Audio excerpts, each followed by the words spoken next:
Hi, everybody. Dennis Prager and Julie Hartman, the Dennis and Julie podcast. I'm debating whether or not I should acknowledge how much we both look forward to this. You know, I think the audience is aware. Okay, so I won't say a word. And I think the audience is aware that we also enjoy the music. Yeah, okay, so you're right. Okay, this was a very, very subtle, I wouldn't say put down. By me? Yeah. Oh, I'm sorry. No. Oh, it wasn't bad at all. It was deserved. What you were implying was I mentioned that quite often. Ergo, no need to repeat. That's what I picked up. You know what? We will have a similar thing at the end of the show because I'll say, follow me at Julie R. Yes, Hartman. and then don't ask me. That's right. There is no need for that. No, it's not asking. I'll say, I don't even ask anymore. I say, and you can follow Dennis on Instagram and Twitter. You go, really? You can? I have an Instagram? I've stopped doing that. No, you haven't. Oh, that's painful. The whole thing's painful. What an auspicious beginning. Anyway, there was so much percolating in my mind, and I wanted to. I'm going to do a personal thing at the outset. I know you'll find this of interest. So I just got off 4 time zones in 6 days. Mm-hmm. All 4 U.S. time zones, different speeches, different events, and broadcasting. So people regularly say to me, aren't you tired of all that travel and work? So have I told you the answer that I give? Because I don't. No. Okay, good. By the way, what number is this of D&J? 80, I think, right? Wow. It is number 80? 80. That's amazing. It is. So I always find the question completely understandable, completely. And this is what I generally say to the person, who's often a stranger, but who knows me. And I say to them, so what you're asking is, am I getting tired of people in different parts of the world asking me to speak? Mm-hmm. And as soon as I say that, and by the way, and to be honest, often paying me to do so. And as soon as I say it, to their credit, they simply go, okay, forget I asked the question, or something to that effect. But you don't mean it to stand them up, obviously. Oh, no. Because it's the most honest answer I can give. Right. Why would I be tired of such a gift in my life? Well, it's a credit to you because there are a lot of celebrities, and I've met some of them, who take it for granted and view their fan base as a nuisance. Excuse me. I can imagine it must be difficult to go out in the world and constantly, especially if you're like a really, really, really famous celeb. I can imagine it's hard to be bombarded constantly. But I appreciate that you recognize that it is a gift, even when sometimes you're tired or it's inconvenient. I always realize a lot of people don't. A lot of people I walk around amazed at my luck. Now, that doesn't mean I haven't worked for it. Right. But as I always say, a lot of people work for things and bad things happen. We don't, God knows, a lot of human beings don't get what they deserve. A lot of bad people don't get what they deserve, and a lot of good people don't get what they deserve. Mm-hmm. So I just wanted to reflect on that because it was such an oft-asked question about my life. So I just thought I'd share that with you, and it's a total blessing. Which, by the way, is another interesting thing because of all of my interaction with public figures. I wish somebody could follow me through a typical airport in America. It would be very touching to have. I wish I did have a video. They'd be surprised at the diversity. That's one of the big points. So in Denver, I was on the train from your gates to the baggage claim and ground transportation. And on the train was a pilot for, I think, United.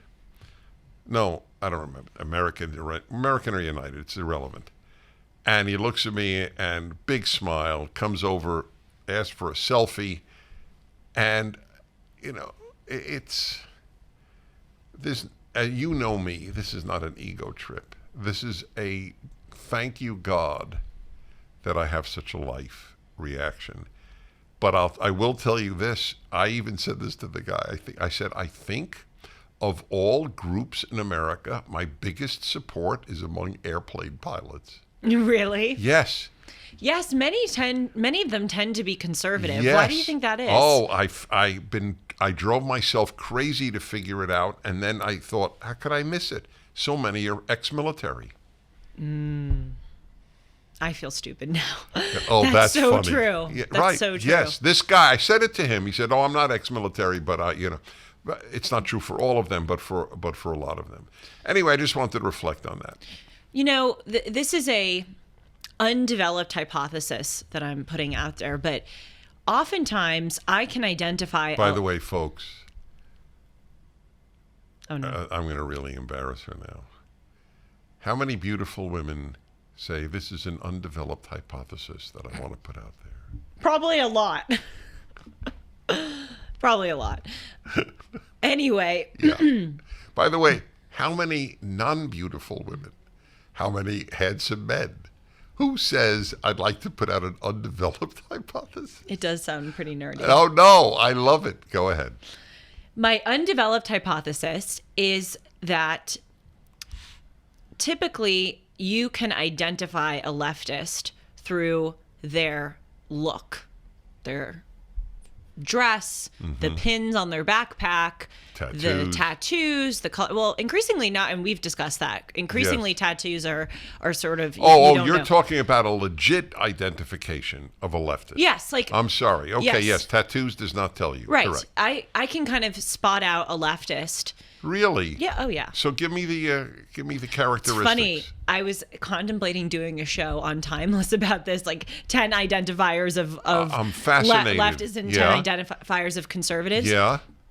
Are you asking how I would be able to identify a leftist? Yeah, give me some of the characteristics. I mean, and this is, of course, not everyone, blah, blah, blah. As you say, we have to put in so many, qualifiers. It's absurd. But typically, if you have a dyed hair, you're probably not conservative. If you look unconventional, if you look out of the norm of traditional dress, which was once true for tattoos, but now it is conventional. Yeah. And I'm not necessarily lamenting this. It's just an observation about reality. So yes, colored chipped hair. nails, colored hair. What does that mean, chipped nails? It's like a cool. Well, I say like you I would know. haven't a You clue. don't know. I haven't a clue. It's cool for women to kind of look a little like you don't care about your appearance. So if you have chipped nail polish, that is sometimes seen as cool. That's fascinating. Oftentimes, people on the left wear, as I say, literally wear the uniform of their political identity, whether it's a end the patriarchy shirt or a P word grabs back pin on their canvas environmentally friendly bag. Oftentimes lefties will wear Birkenstocks, they'll have nose rings. You can just kind of tell. And again, it's not necessarily, it's not an insult. It's just true. So anyway, what I was saying is that my undeveloped hypothesis is that it is generally, in general, you can identify leftists through their appearance, and I think you can identify a conservative through their life experience. If I get in a taxi and someone, as I did, this happened about a year ago, and someone says, as the driver said to me, that they're from Rwanda, I am pretty damn sure that they're conservative. And 9 times out of 10, when I talk to them, they talk about how much they love this country and how grateful they are. And why do you think that is? Why do you jump to that assumption? Assumption based on their life experience? Well, because they've seen real evil and they've encountered real that's hardship. What you didn't explain. Okay. Yeah. Well, thank you. Yes, it's that they don't live in this world where the most egregious thing is that someone politically disagrees with them. I would love to know how Black Africans vote. Oh, I'm sure overwhelmingly conservative. Yeah. Especially compared to African Americans. Well, no, that's a given. Yeah. But that's true for any group. I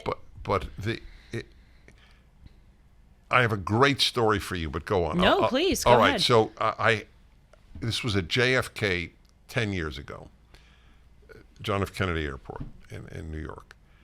And I was having my shoes shined, the black guy, and he was either from the Caribbean or from Africa. He had immigrated here. That's all that I remember. That's all that is relevant to this story.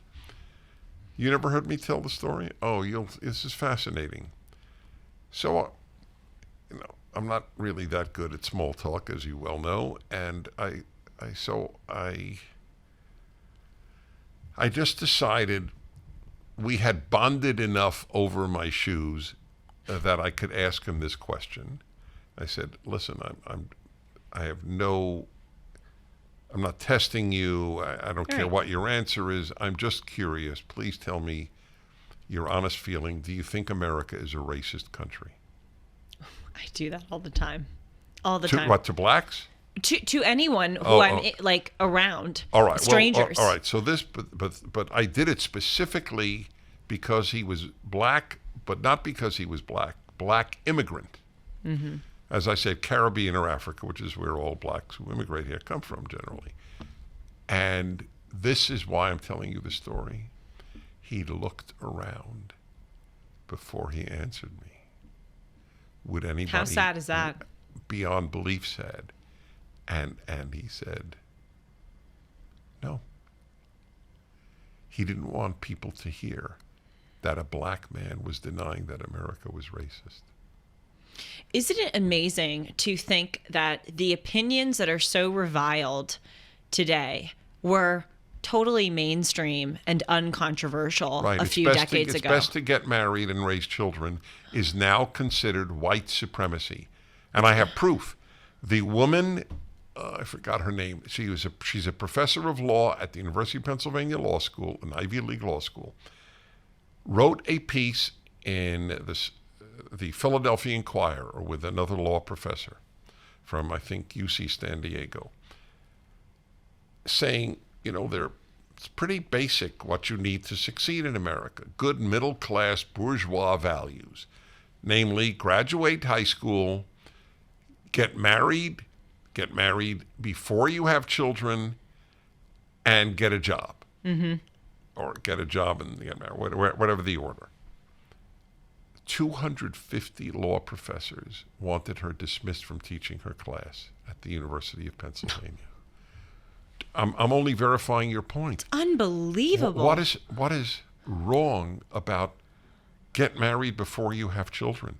That is now considered white supremacy. Saying that you love America and you're grateful for America is now considered to be white supremacy. Putting out the flag. Yes, even saying that a minor should not be allowed to make a decision to cut off her breasts is now considered a bigoted, controversial position. That it's amazing. I often point out to leftists or Democrats who are challenging me, my opinions that are so awful for me to have were the mainstream adopted opinions that your favorite candidates, Hillary Clinton, Joe Biden, Barack Obama, accepted 15 to 20 years ago, perhaps even sooner, such as gay marriage. That's something that we have a bit of amnesia about. They opposed gay marriage until like 2015. Good. You opened up an interesting little story for me to tell you. So I have mentioned on many occasions in public that my wife and I are the godparents of a gay couple's children. Mm-hmm. Their two sons. We're very close to this couple. And one of them has been a member of the board of directors of PragerU. He's a wonderful human being. They're both wonderful men. They have wonderful sons. And he came over to me just at the latest PragerU retreat in Nashville. And he said, so I want you to know that, and then mentioned his partner's name, we are getting married. Which shocked me. I thought they were married. And he's doing it because of tax reasons. He said, and in case one of them dies, it just makes it so much easier for inheritance and so on. And then he said, and M, I'll just use the initial of his partner, M and I would love you to officiate the marriage. but we know you're against same-sex marriage. And I tell this story as such a credit to them and to me. More a credit to them even, but nevertheless. Why is it a credit to them? They love me and know I'm opposed to same-sex marriage. But they know I love them. And do you know that I have been attacked from the right, from parts of the religious right? He and his wife are godparents to gay couples' children. How could this That's guy terrible. who claims to be a conservative and religious? Terrible. Yes, it is terrible. And when that happens, I think maybe I better understand why some people think religious people hate them. Oh gosh, you have so opened an avenue of discussion about Republicans who have certain positions that A, disgust me, and B, don't do anything to help our cause. They actually confirm what the left's stereotype of us is, or they confirm the caricature that the left has of us. But before I get to there, and there's a story that's associated, what that couple understands in saying we would love to have you officiate our wedding, but we know that you're not, that you're opposed to gay marriage. What they understand is the true meaning of tolerance, which is a word that's thrown around a lot, but is completely forgotten and misused. Tolerance is accepting, being tolerant of other people's opinions, lifestyle choices, but not endorsing them. And that's a beautiful thing. It is. Like, whatever happened to valuing that? Everyone deserves, I mean, of course, if you're violent or a murderer or something, then you don't deserve tolerance. You deserve punishment. But barring truly objectively despicable and dangerous people, everyone deserves tolerance. Everyone. Conservatives, gay people, trans people, religious people, everyone deserves it. And now it's well, tolerance it's not now enough. means celebrate. Right. Tolerance now means endorsement. Yeah, more. No, it's gone to it went to And endorsement, adopting it. and now it's celebrate. It's 3 stages: tolerate, endorse, celebrate. That's a good point. Endorse is different than celebrate. Yes. That's right. And adopt it into your own life. Teach your children these gender and racial codes. Oh, of course. You have Right. to. Even I was at a bar in downtown Los Angeles the other day, which, by the way, downtown LA. Oh my gosh, it is so dangerous. It is so dangerous. And have you been there recently? No. Don't go. Don't go. It is so dangerous. Why would I go? Well, I was there for an event, a debate, which we can discuss. It was interesting for a number of reasons. But I met my roommate there before the debate to get drinks. And we were there maybe at like 5 o'clock. The event started at 7. We got drinks at this bar. It was so dangerous. There was literal human feces on the street. Really? You Yes. saw that? Yeah. Well, I almost stepped in it. Seriously, I almost stepped in it. Thank God my roommate tackled me, basically, saved me from a really awful experience. There were so many homeless people, and almost all of them were black. That's the thing that gets me so angry about people who claim to be, so sympathetic to. I mean, there are so many overwhelmingly black people suffering as a result of these crazy policies. Homeless people who are deeply suffering. Anyway, it was depressing, actually, but that's not the point. The point is, I was at this bar, and we had a very openly trans waiter with these really long, bedazzled fingernails, and it was. And Male to female. Male. It was a male, yes, dressing up as a female in this How did dress you know he was and a male? tutu. I could tell. Okay. He was tall. You could see the muscles, wearing a tutu. And of course, it's not even a question that I was lovely. And I'm lovely to anyone and everyone. And whatever his or her choices are his or her choices. But I thought about what would happen if someone was a little rude to that waiter because they didn't like his or her lifestyle choices. And I thought that people would get so angry and treat it like it was the worst thing in the world. And I don't endorse being rude to anyone. I think everyone deserves to be treated with respect. But back in the day, if someone was rude to someone else, and even if there was like a hint of disapproval of them for whatever lifestyle choices they have, people used to accept that and just shrug it off. And now if someone was a little rude to this trans waiter, it would be like the biggest deal in the world. I think about that story that your wife tells of working, where does she work? Applebee's? No, I won't say the name of the restaurant chain. But sorry. yes, it doesn't matter. It wasn't Applebee's, but anyway. Yeah. And one of the managers went up and grabbed her breasts. Yes. And of course, that's not okay. We all No one is acknowledge saying that. that's okay. That guy should have been fired. Right. She took his hands away and continued serving her meal. Exactly. My wife did not have PTSD. Whatever happened to that? She did not think she was sexually assaulted. Because if she was sexually assaulted, what term will we use about rape? Yes, exactly. It's a very good question. Yes. But whatever happened to when someone is doing something that even is wrong? Whatever happened to just shrugging it off?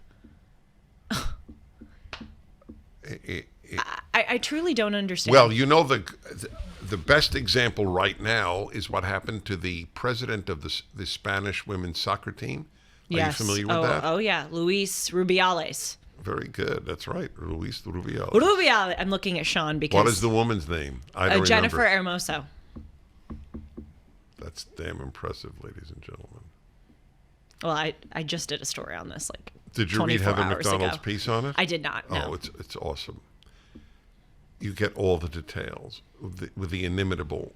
I said on the air when I actually read her piece on the air, and I said, folks, I just want you to know how much I respect Heather McDonald. If Heather McDonald wrote a piece with which I differed, I would ask myself, why am I wrong?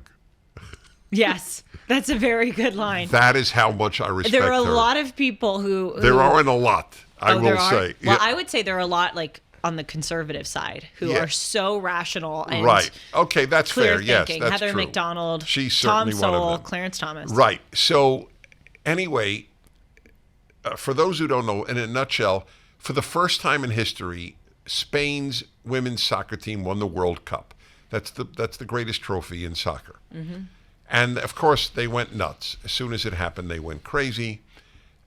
And there was a greeting line where the president and other officials of the team would greet the women.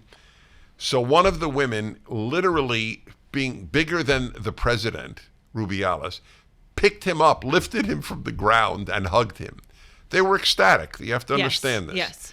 And he gave her as close to what would call a peck on the lips. Oh, it was Closed mouth, 1 second. 1 second. Literally 1 second. The man has been accused of sexual, not harassment, sexual assault. There's a criminal investigation. He is removed as the president. He is removed from the World Federation of Soccer. His name is dirt in the world community for that. By the way, she said it was nothing when it happened. Well, afterwards, But she changed her tune. Yes. She said I was a victim of an assault. Yes. So insulting. Are you kidding? How do you think people who truly are assaulted think about that? And Spain is allocating their time and energy and resources to launch an investigation. Well, it's all of Europe. I mean, it's and the United States. Gold dealers are a dime a dozen. They're everywhere. What sets these companies apart and who can you really trust? This is Julie Hartman for AmFed Coin and Bullion, Dennis's choice for buying precious metals. When you buy precious metals, it's imperative that you buy from a trustworthy and transparent dealer that protects your best interests.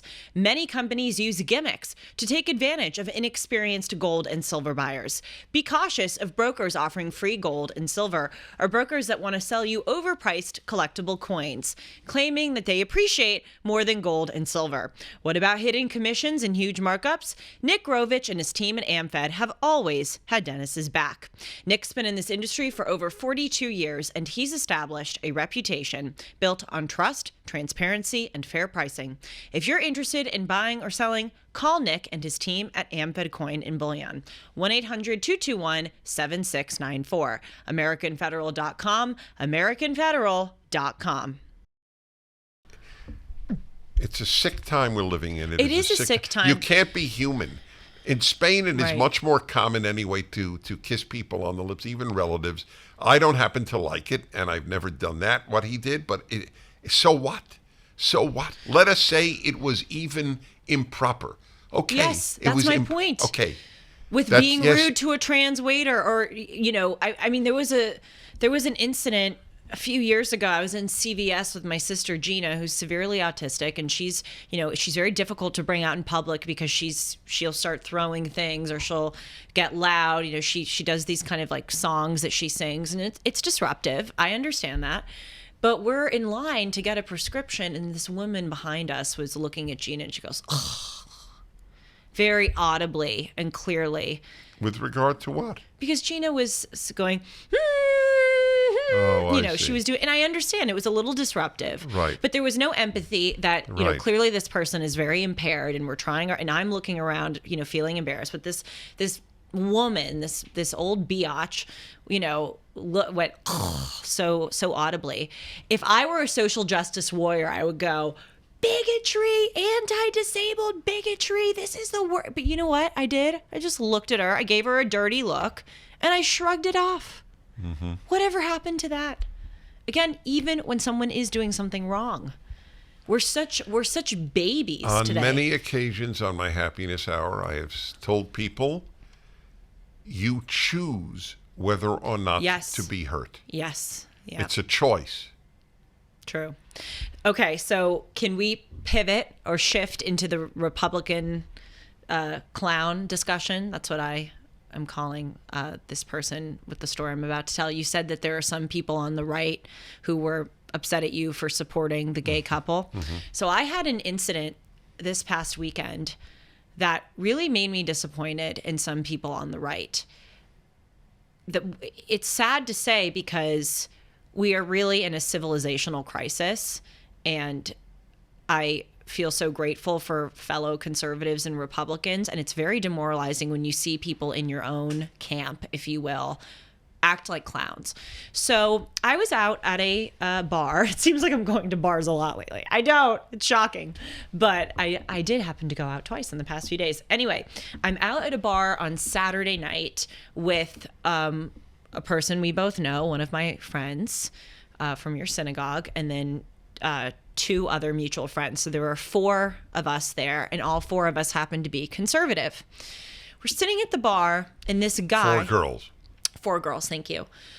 We're sitting at the bar, and these 2 guys come and sit next to us, and one of them turns to us and says, "Are you girls conservative?" And we were like, "Yeah, we are. You actually happen to hit the jackpot, because 4 of us are conservative. We're in Los Angeles. We're female." It was just kind of this amazing connection. And he said, "Oh, I could tell, you guys, you just gave off this vibe." So the interaction started off really great.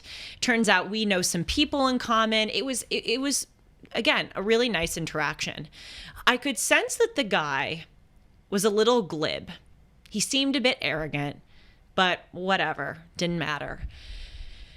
Then one of my friends, it somehow came up. She somehow said that both of her parents are from the former Soviet Union. And this guy, the Republican clown, responds, "I hope that Putin wins the war." Which, pause right there. Even if you want Putin to win the war, if someone just said that their parents are from the Soviet Union, maybe that's not the best thing to say in return. For instance, if someone said to me, both of my mothers are lesbian, I wouldn't respond, "Well, I think the Pride movement has become evil." Like, I would just know to shut up. You just don't do that. So And it's far more legitimate to say the Pride movement has become evil than it is to say that you hope that Putin wins the war. But in any case, read the room, buddy. So then he digs his heels in and he starts saying, I said, why? And he goes, well, Putin's a traditionalist, and I love that he's a traditionalist. I said, okay, well, he's also a mass murderer who executes and tortures people who disagree with him. And this guy goes, well, they deserve it. A lot of the people who oppose Putin deserve it. And I said, really? And I said, how about Alexei Navalny, who has stood up for free speech and democracy in Russia, and he's now literally wasting away in a Russian prison. And the guy goes, Alexei Navalny's a lib. And I said, even if he is a lib, if you are conservative and you're pro-American values, we believe here in America that people have a right to disagree with us. Even the people who we hate should be allowed to speak and shouldn't be thrown into. I mean, it was so upsetting. And my friend, God bless her, really kept her cool. But I know it was really hurtful to her because she has family that's in Russia, family that's in Ukraine who are victims of the atrocities. And I said to this guy, if you want to make an argument that we shouldn't be financially supporting Ukraine in the war, totally fine. If you want to make the argument that we were wrong to push NATO into the basically former Soviet bloc, fine. But to say that Putin is this great guy who you like and his victims deserve the torture that they are getting, that is evil. I said, that's irresponsible, that's evil, and I said, that's clownish. And finally, I really got into it with him. I tried to give him the benefit of the doubt, but it was just clear he was trying to be provocative. I said, you know, when people on the left want to make conservatives out to be these bigoted, brash people, they put people like you up on the TV. Don't give them that. It drove me nuts. And I think I'd be very interested to hear what you think animates someone like that. I have a theory. I think it's that we conservatives are so constantly smeared and ridiculed and accused of being things that we're not, that some people, some conservatives, view it as an act of resistance to become that stereotype and become that caricature that the left wrongfully has of us. I think this guy wanted to, there was something that he kind of got off on getting in people's faces and being like the bigot conservative that people think he is. That was a lot. Yes. Thank you for listening. My pleasure. There is a phenomenon of persecuted groups taking on some of the beliefs of their persecutors. Oh, interesting. Yeah. And so I'll tell you a very touching story about Jews. In the Middle Ages, something arose called the blood libel. It's the most famous libel in history, most famous national libel. Never knew it before you, by the way. Which is sad. It should be better known. And it was spread among Christians that Jews would capture a Christian child before Passover, slaughter the child, and use his or her blood to bake matzahs, the unleavened bread of Passover. So a very famous Jewish writer in the 19th century said, this actually was liberating for Jews, which sounds counterintuitive. And this is what he said. Jews had started to wonder, with all the anti-Jewish calumny around, they're cheap, they're antisocial, they're whatever that was said about Jews. And this liberated them to finally say, wow, the whole world can lie. Because every Jew knew it was a total lie. Right. Jews can't have animal blood, let alone kill a child for human blood. So they all came to the realization, wow, the whole world can lie, or virtually, not the whole world, but the whole world around them. So that can be a liberating moment when you realize that people assimilate some of the bad things said about them, which is your theory about this guy. Mm-hmm. Now that I have said this, I'm thinking, when will the non-left have their Jew moment about the left? Wow, they really do lie all the time. I think we've had it. Well, you and I have had it, many conservatives, but liberals haven't had it yet. So if you tell a liberal, they are in fact advocating that teenage girls have their breasts removed if they say they're boys, they will say, maybe there are some kooks out there who say that. They don't know the whole left supports it. True. I don't know of a left-wing medium or group that has come out publicly to say this is vile. I don't know of one, and I follow this stuff I do know one. avidly. Who? I do know one person. Her name is Kara Dansky. Yeah. And I interviewed a person. A person, okay. yes. Persons, they're She may God have bless an them. organization, but Yeah, I I'm interviewed talking her. about, has the New York Times condemned it? Of course not. Okay. Exactly. But no, you're right. liberals think the New York Times is biblical. Yes, they do. I'm laughing because that's so the right adjective. Oh, by the way, it is the adjective. About 15, 20 years ago, they appointed a new managing editor, who was a woman, and she said when she was named, she was so ecstatic, I forgot her name, that she said, I can't explain how meaningful this is to me. In our home, where I grew up, the New York Times was the Bible. Oi. So, of course, people like me said, that's exactly what we've been saying about the left's view of the New York Times all our life, because they don't have a Bible.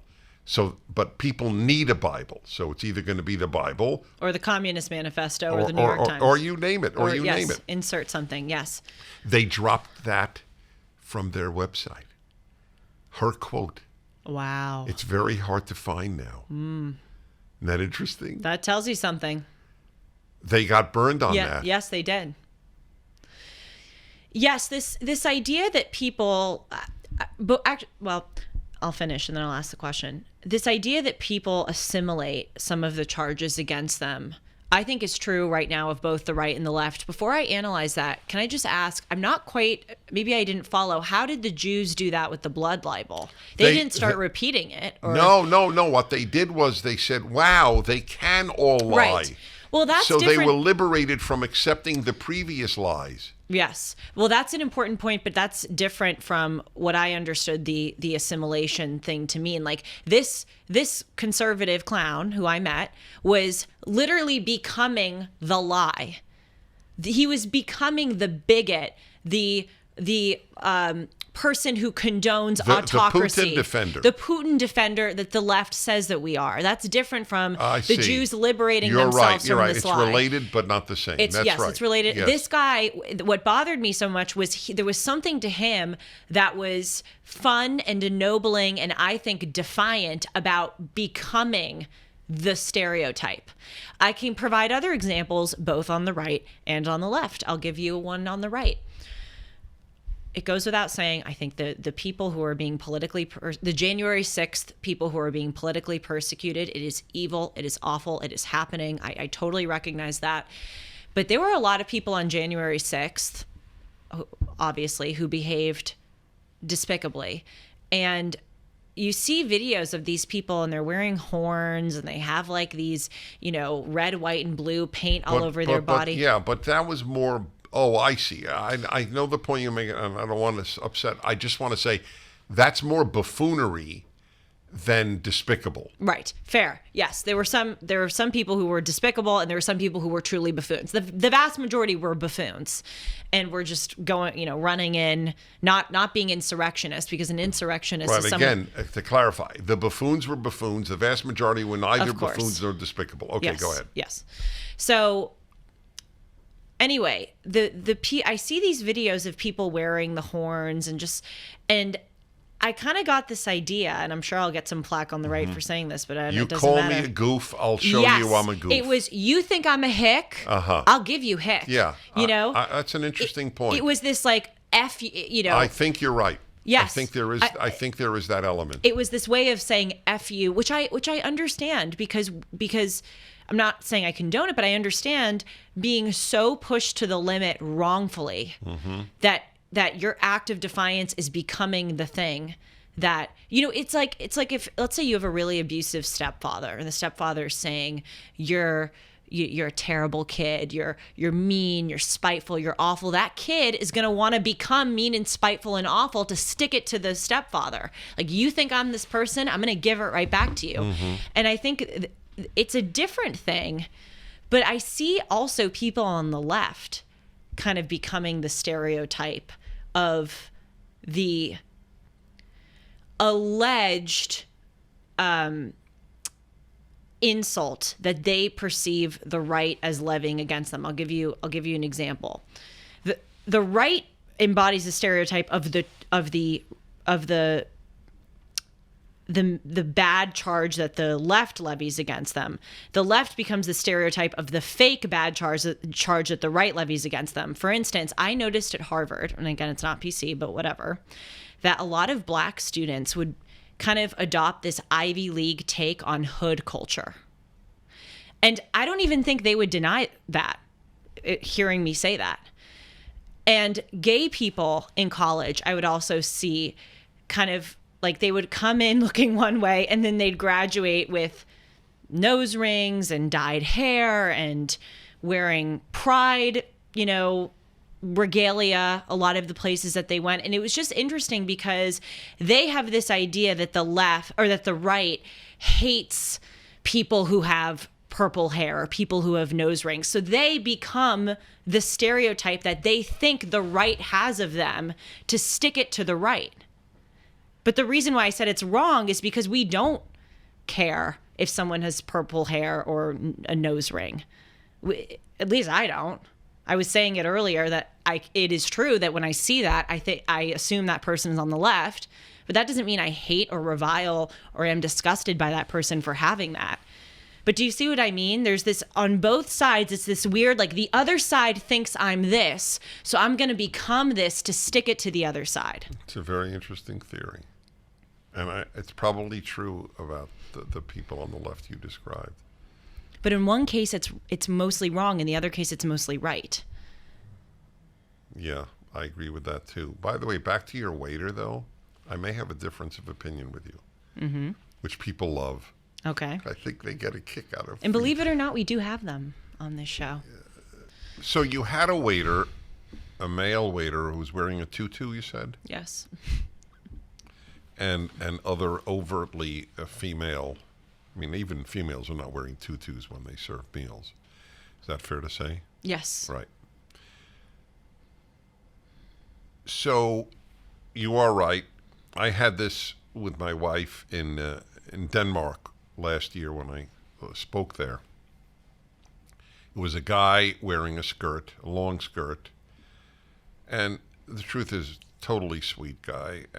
It was obvious, somewhat of a lost soul. And so, of course, we treated him fine, gave the same tip I would give anybody. Yeah. But with the guy with the tutu, I may or may not differ with you. Of course, I would never humiliate a person, but part of me does wish everybody who interacted with him at his table would say,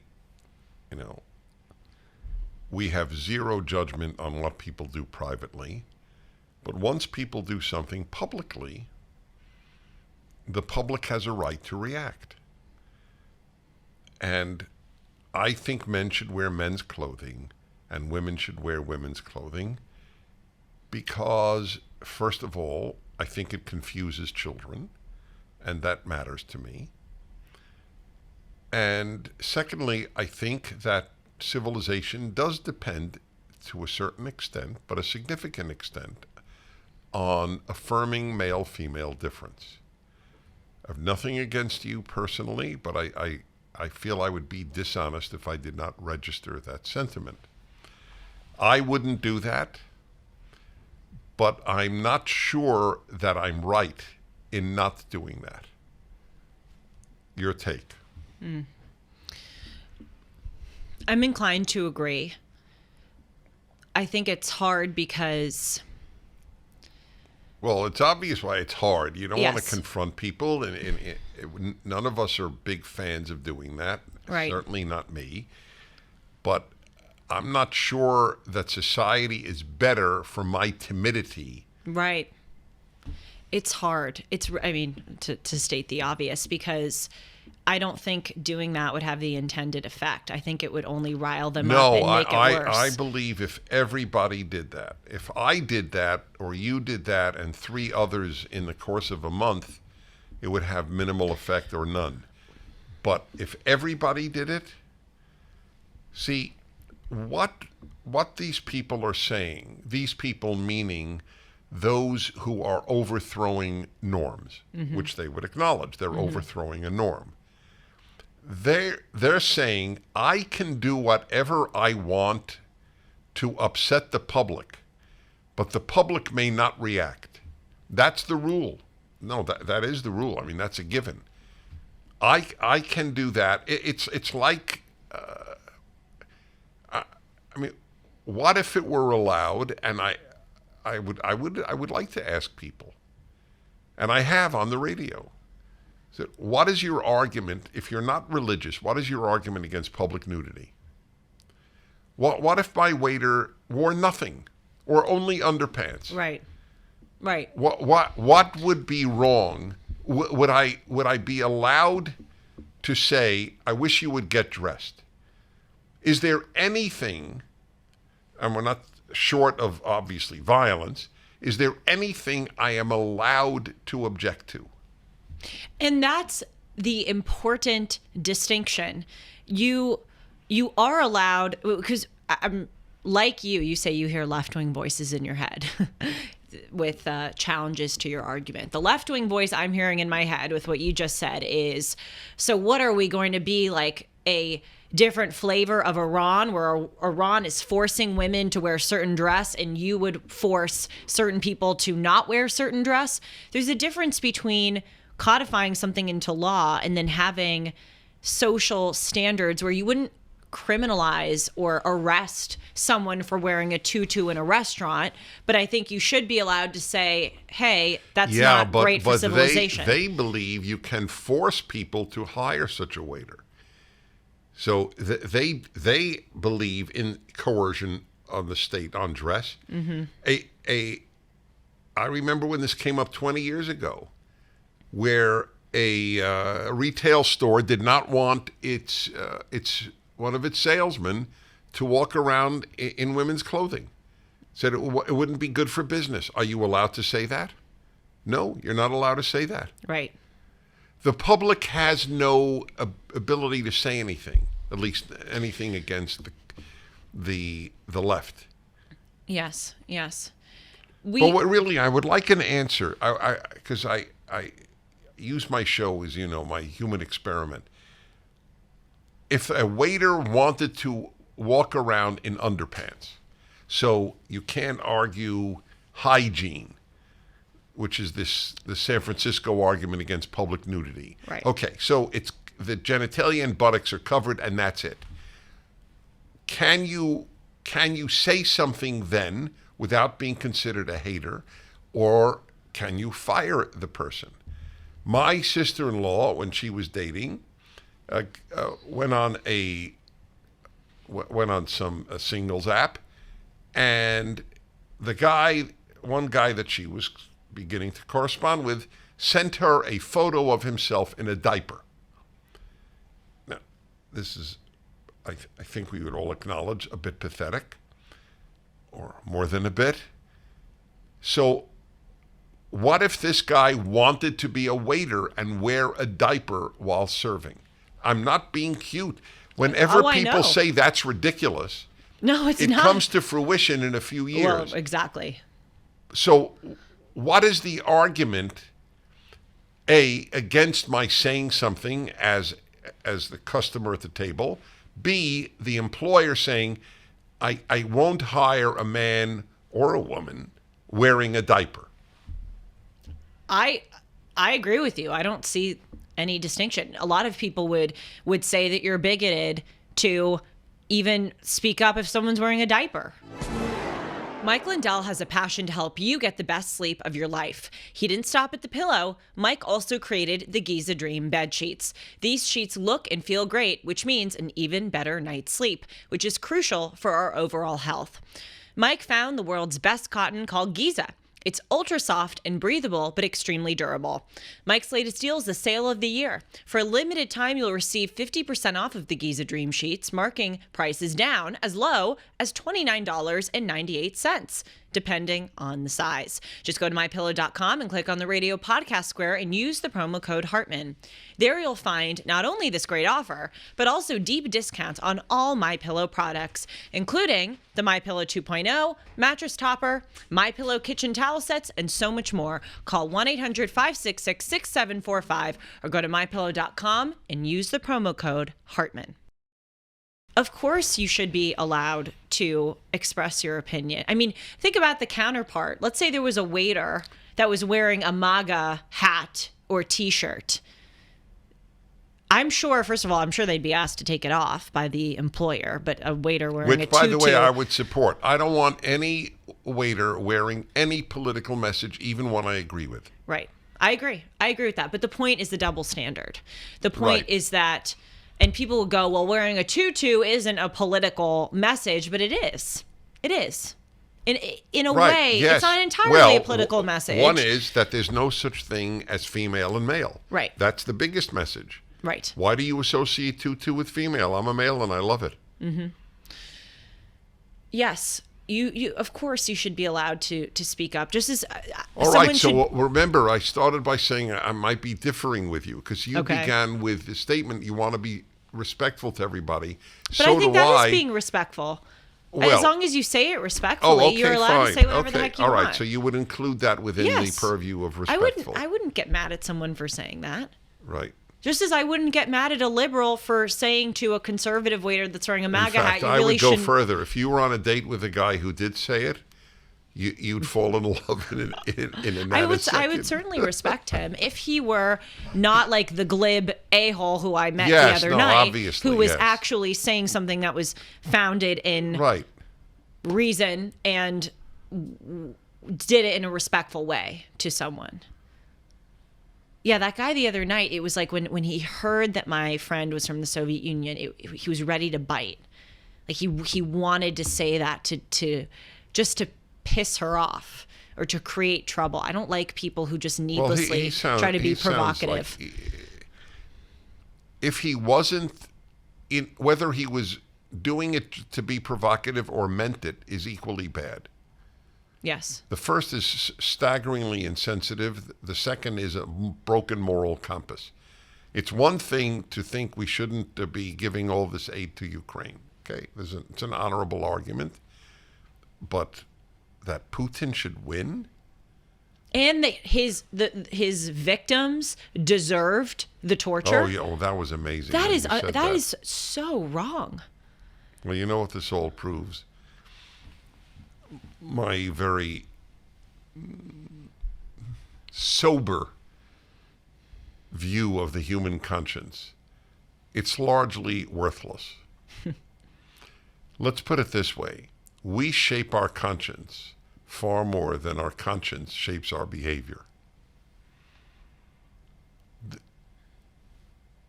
What bad person is afflicted with a guilty conscience? It is so rare. Did Stalin sleep well? Did Hitler sleep well? Did Mao sleep well? Did all the people who did their policies, execute their policies, sleep well? Your point that you bring up often on this show and in any public forum that you do is this nature question. Because there are some people like Hitler's and Stalin's and Mao's who sleep so well at night despite the fact that they are truly evil and killing people, torturing people. And then there are other people like me who don't sleep well at night because I'm replaying a conversation I had with someone and I'm afraid that something I said may have been a little bit rude. That's a good point. It's so weird. Yes, well, it's very touching actually, because maybe I'm not such a good guy after all, because I do sleep well at night. I'm not as afflicted as you are. No, but I think mine is irrational. I don't think it's that. I know I'm a good person, yes. but there's a lot of irrationality sprinkled in there. Is it a moral issue or a female issue? Women review conversations and it keeps them up. I think it's both. I think By the way, that's forgive me, I just got to say this. Go ahead. If men really could become women and vice versa, do they also change their brain? Yes, you've said this. Yes, right, and it's a very important question. Do they start finding things? And start finding things, exactly. On a more serious matter, but that is a fair question, do they start reviewing conversations?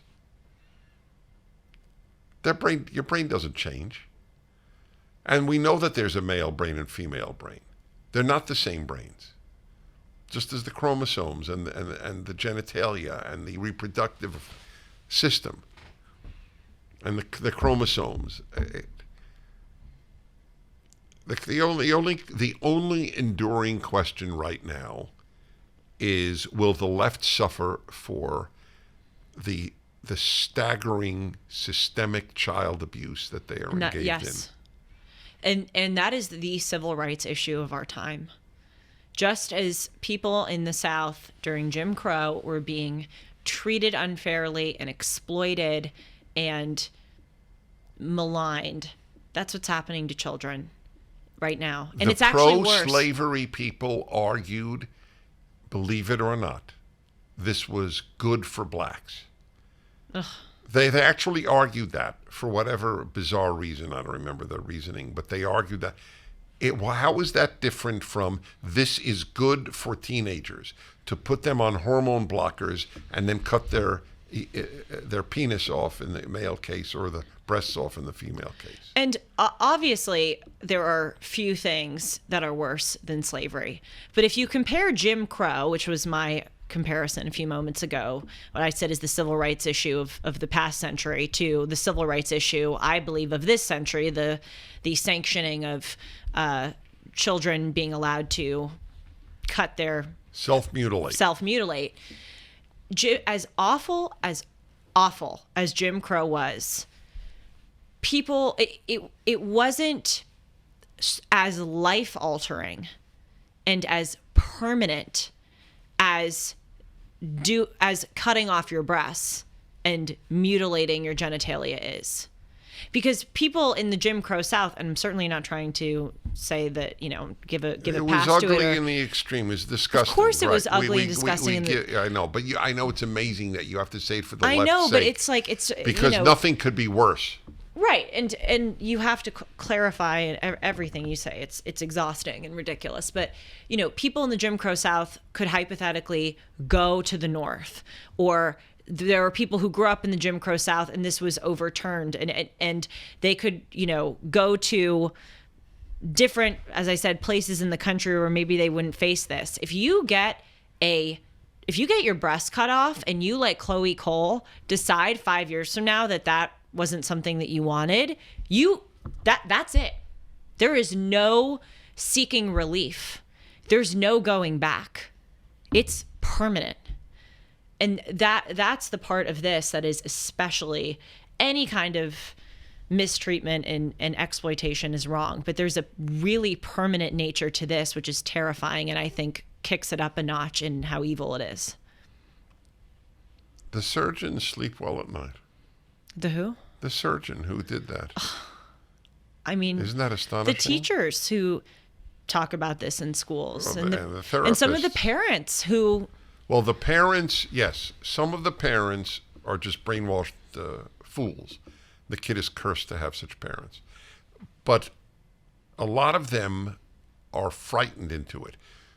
So they'll say, if your daughter says she's a boy, do you want a live boy or a dead girl? I know, like those are the two options. So what is the parent going to say?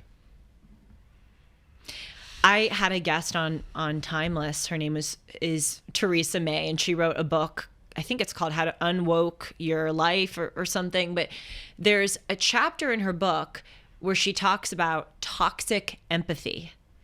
I thought that was a really great term, toxic empathy, where people in the name of being compassionate or empathetic are doing these truly toxic, evil, terrible things. And I know some parents and some friends of people who are trans who engage in this toxic empathy because they really believe that it is the most compassionate thing to do to legitimize this gender dysphoria, especially when the person is young. We need to stigmatize toxic empathy. We need to understand that a virtue taken to the extreme undermines the virtue. That's one of the reasons why I love Machiavelli so much, which people on the left would probably go, of course the bigot loves Niccolo Machiavelli. Machiavelli, I think, gets a bad rap. He's, in many cases, exhibits great judgment and intelligence. And one of the things he says is precisely that point, that a virtue taken to its extreme actually becomes the opposite of the virtue. If you want to be merciful and you're merciful constantly, you allow for a lot of cruelty. That's what we're seeing in major cities. We have these woke, progressive, left-wing Democrats who are saying we shouldn't throw people in jail, we shouldn't police them, we shouldn't criminalize their drug use, and then it leads to this mayhem and destruction and death. Jewish statement in the Talmud. There are two variants.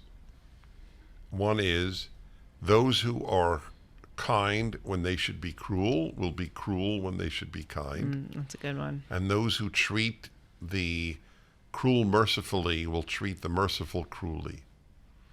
It's exactly what happens.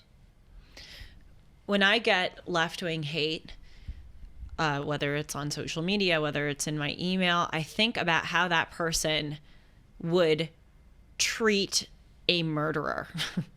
And oftentimes, and I think I'm right. Well, it depends the color and the true. That's financial right. class. That's a very, very important point. Yes. So people are going to call me evil for being a conservative, and I've been called evil for my views. But I think if the same person were sitting in front of a, as you say, black or queer or immigrant, not a white murderer, you're right, but literally someone who killed someone, I don't think that person would be as quick to call the murderer evil as they were for me. Vast number of murderers in this country have gotten less prison time than the Proud Boys. Yeah, that's true. We live in a country of a Sovietized judiciary. Judges doing what the reigning authorities want or the party wants, just like they did in the Soviet Union.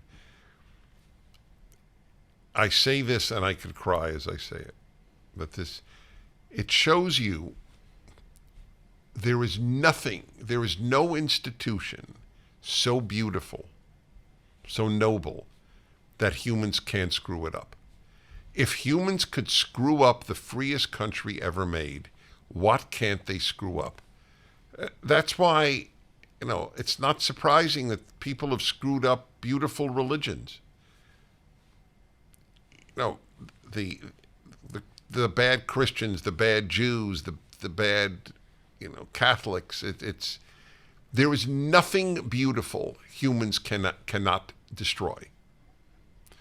Institutions need to be preserved, or they will crumble. That's what someone, oh God, what was his name? I think it was John O'Sullivan, or maybe there isn't an O. Yeah, John O'Sullivan. Yes, the Margaret Thatcher's speechwriter or assistant.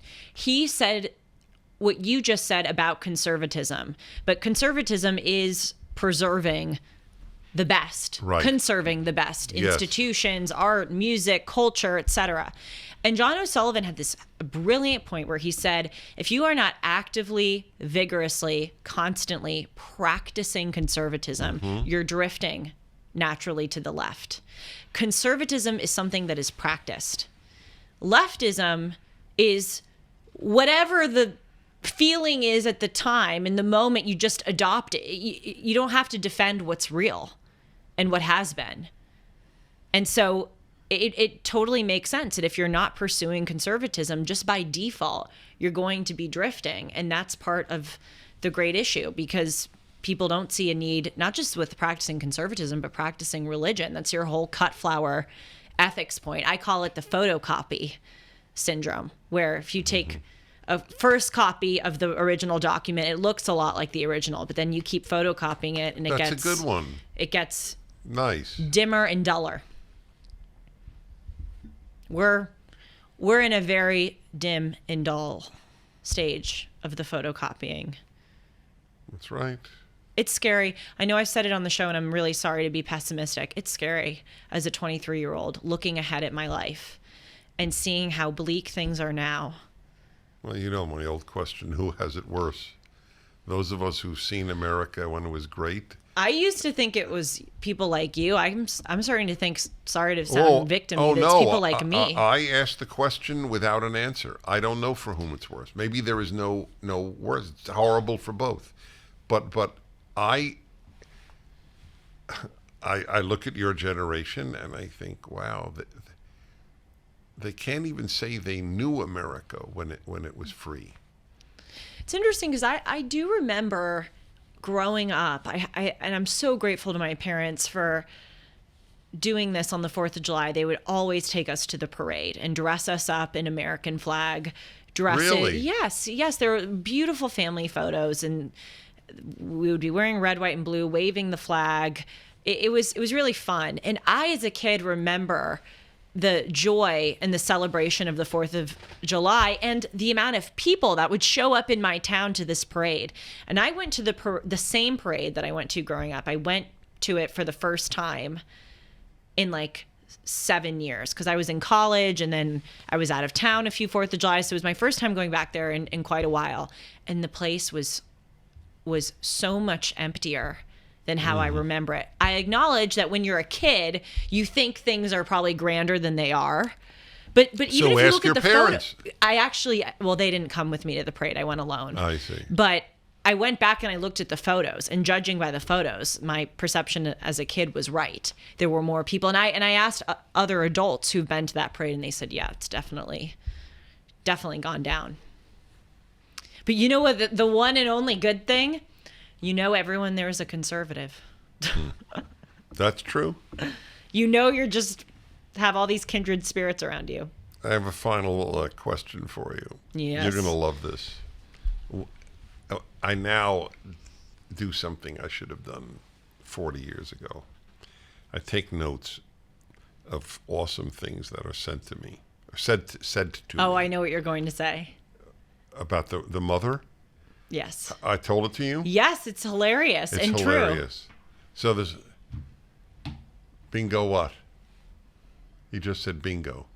Yeah, we have Dennis and Julie bingo. Oh, it's a bingo. No, I told it to her privately. I didn't tell it to her on the show because I just heard it last week.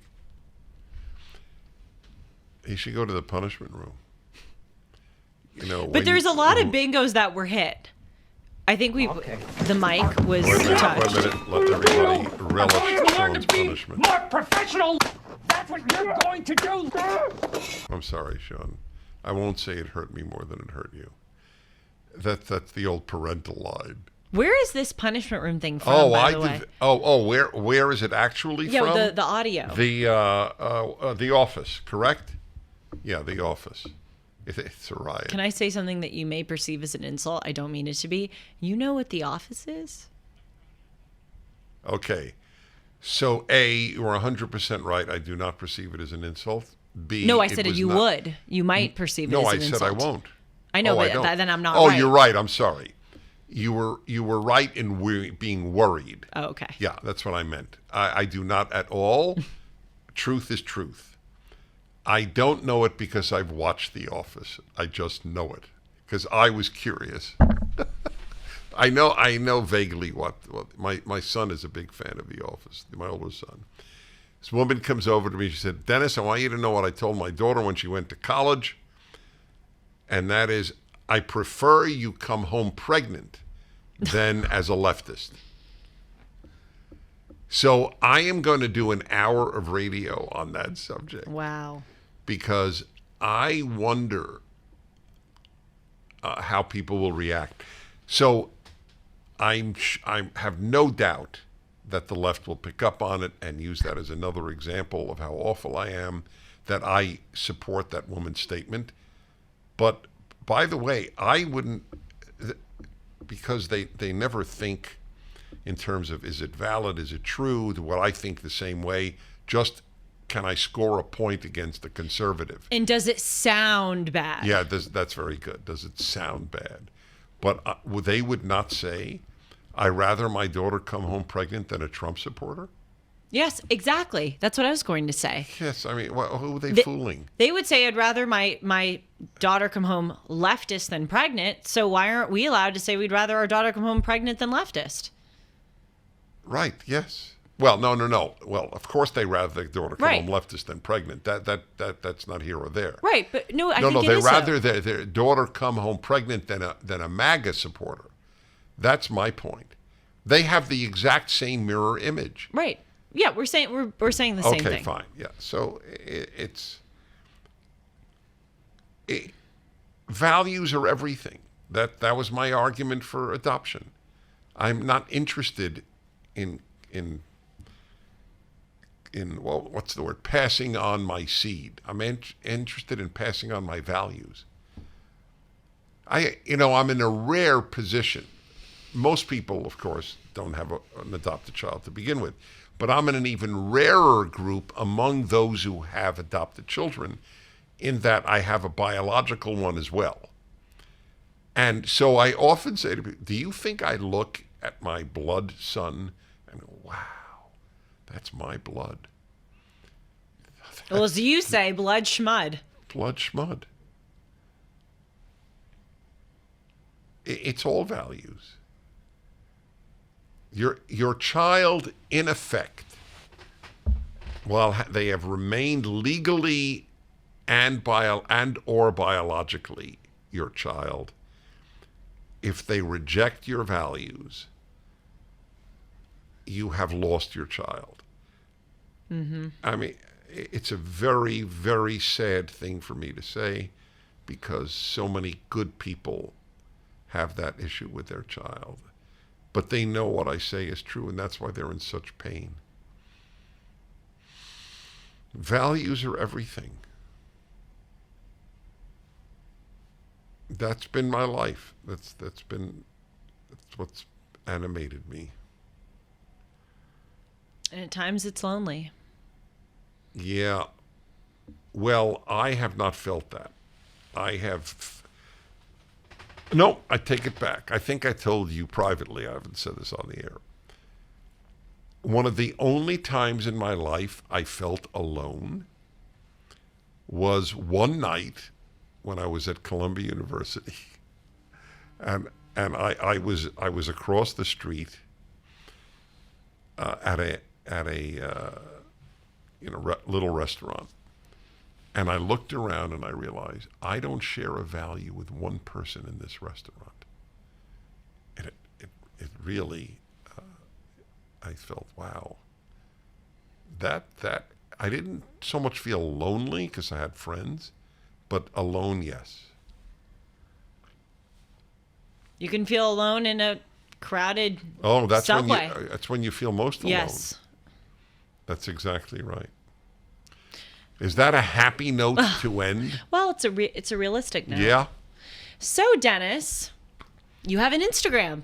I certainly do. Good. And it's at the Dennis Prager, because you are the Dennis Prager.